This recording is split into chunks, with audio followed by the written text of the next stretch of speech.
Buenos días amigos, somos su Iglesia Cristiana Península Viva. En esta mañana de sábado 11 de septiembre, mañana domingo, tenemos nuestra reunión dominical. Están todos cordialmente invitados. Si usted gusta asistir presencialmente, solamente mándenos un mensaje para reservar su asiento. Y si usted no puede venir y quiere, puede vernos a través del Facebook, de YouTube, en una transmisión en vivo que haremos en punto de las 11 de la mañana.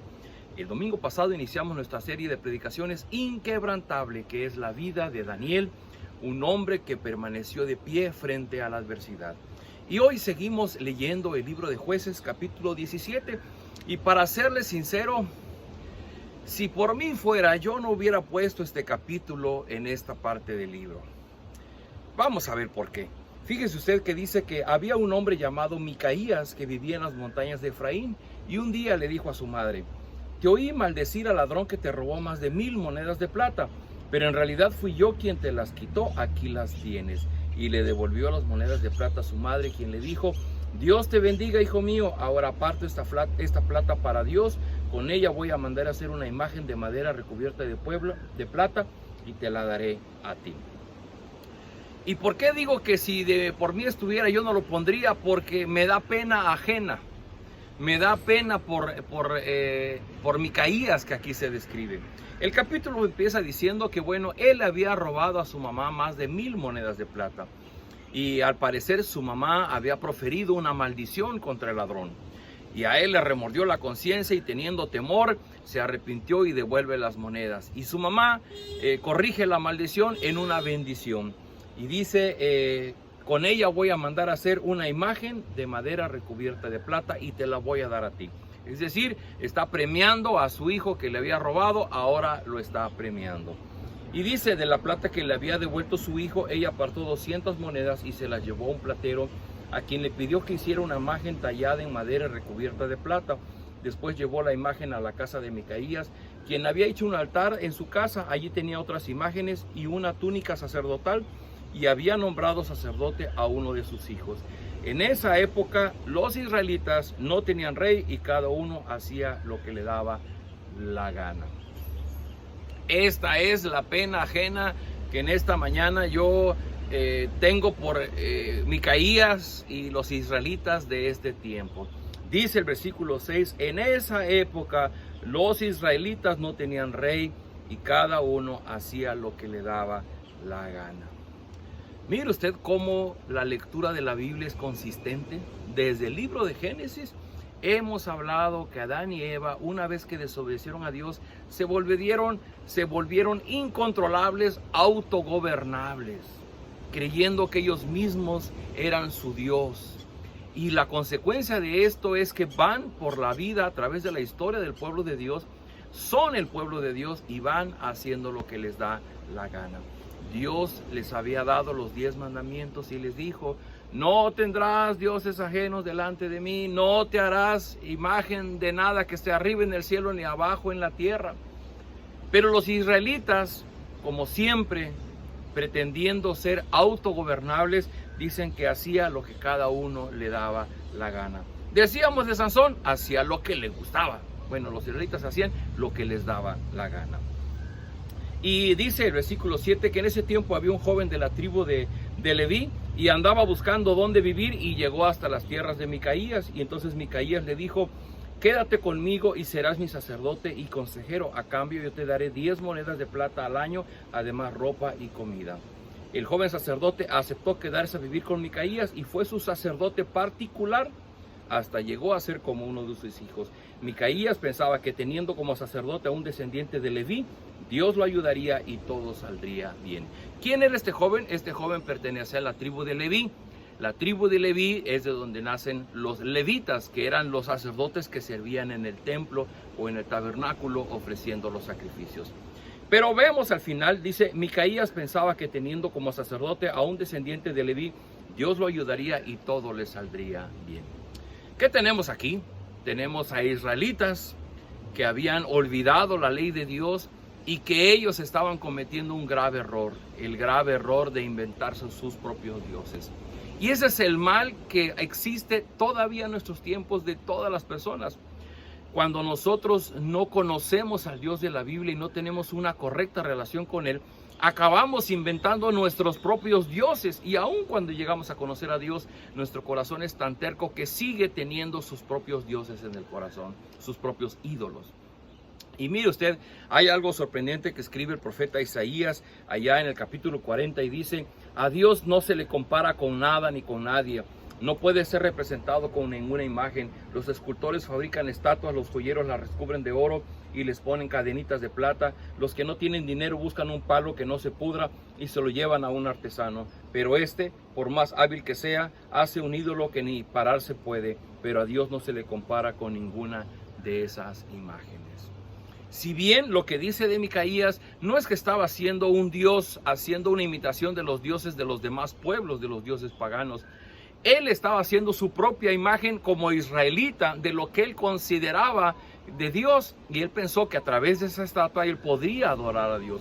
Lo que está revelando es un desconocimiento total de las leyes de Dios. Y si el pueblo israelita hacía lo que le daba la gana, era porque no conocía las leyes de Dios y porque ellos intentaban adorar a Dios a su manera. ¿Cuál es la enorme reflexión para nosotros? ¿Cuántos de nosotros insistimos en buscar a Dios a través de nuestros recursos, de lo que nosotros creemos que a Dios le puede agradar, de lo que nosotros hemos creado con nuestras manos a través de diferentes estatuas o diferentes artífices o diferentes elementos, pretendiendo que con eso vamos a contar con el favor de Dios? Mire, le recalco, dice que Micaías hasta llegó a tener su propio sacerdote, no solamente su estatua, sino también su sacerdote, pensando que Dios lo ayudaría y todo le saldría bien. Y eso es un mal que está en el corazón del hombre.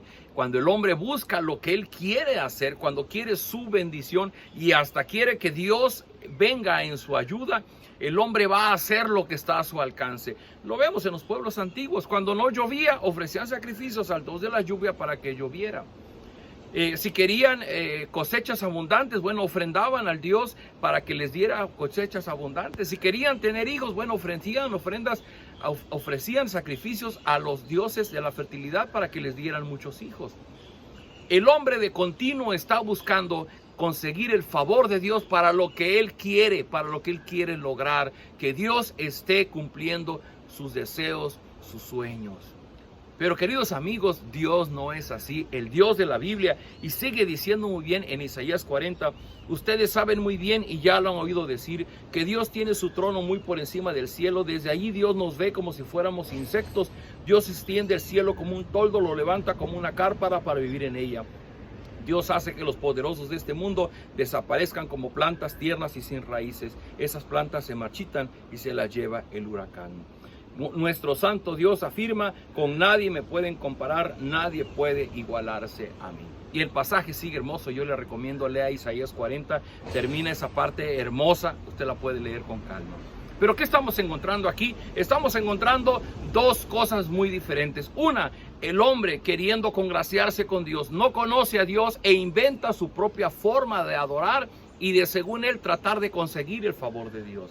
Y la otra, el Dios de la Biblia, el Dios de Israel, de Abraham, de Isaac y de Jacob, el Dios encarnado en la persona de Jesucristo, que fue a la cruz del Calvario para que ahora nosotros seamos hijos de Dios, pero que nos ha dejado su palabra por escrito para que nosotros al leerla podamos conocerlo y podamos amarlo como Él pide ser amado.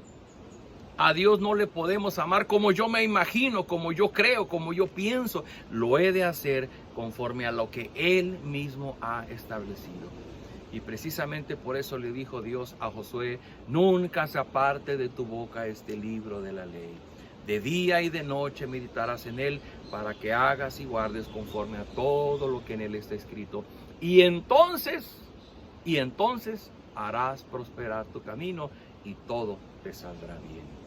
¿Cuál es el plan de Dios para nosotros? Isaías hizo su propio plan de vida.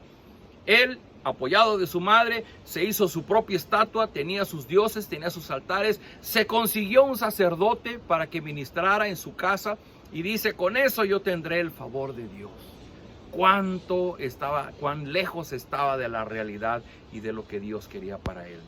En realidad lo que Dios quería era que él no tuviera ninguna estatua. Y queridos amigos, termino con esa frase que dice: tú puedes tener suficiente dinero para comprarte un templo, para contratarte un ministro, un sacerdote, pero tu dinero no te va a alcanzar para comprar la salvación. Tu dinero no te va a servir para conseguir el perdón de Dios. Tu dinero no te va a servir para que tú puedas pasar a formar parte de la familia de Dios. Porque eso únicamente lo lograremos a través del sacrificio del Señor Jesucristo. Y eso es puritita gracia y misericordia de Dios. Acompáñenme a orar. Padre, cuán importante es leer tu palabra y leer historias como la de Micaías, un hombre que se dejó llevar por sus propios deseos, aún para intentar congraciarse contigo y obtener tu bendición. Pero tú no tienes eso, tú nos has dado tu palabra para que al conocerla, leerla y al comprenderla, nosotros seamos obedientes en la forma y en los tiempos que tú has determinado. Señor, perdónanos cuando intentamos fabricar nuestro propio Dios, cuando intentamos buscar nuestra propia forma de agradarte, porque tú quieres que lo hagamos en tu manera. Y una de esas formas es que seamos humildes, que aprendamos a reconocerte como lo más importante en nuestra vida y que pongamos nuestro ánimo, nuestra atención en amarte con toda nuestra mente, con todas nuestras fuerzas, con todo lo que somos como personas, y que podamos amar a nuestros prójimos, a nuestro prójimo como a nosotros mismos. Señor, danos de tu gracia, permítenos comprender la verdad de tu palabra. Yo elevo una oración a ti por las personas que miran este video, personas que tal vez no te conocen. Yo ruego, Señor, que tú quites el velo de sus ojos para que ellos puedan ver las maravillas que hay en tu palabra y que puedan conocerte, que puedan creer en ti y puedan rendir sus vidas a ti. Los ponemos en tus manos en el nombre del Señor Jesús. Amén. Queridos amigos, pues no me despido, nos vemos mañana a las 11 de la mañana. Nuestros brazos, nuestras puertas están abiertas para recibirle y compartir con ustedes un tiempo de alabanza, de adoración, pero también de aprendizaje de la palabra de Dios. Nos vemos el día de mañana a las 11. Un fuerte abrazo de su Iglesia Cristiana Península Viva.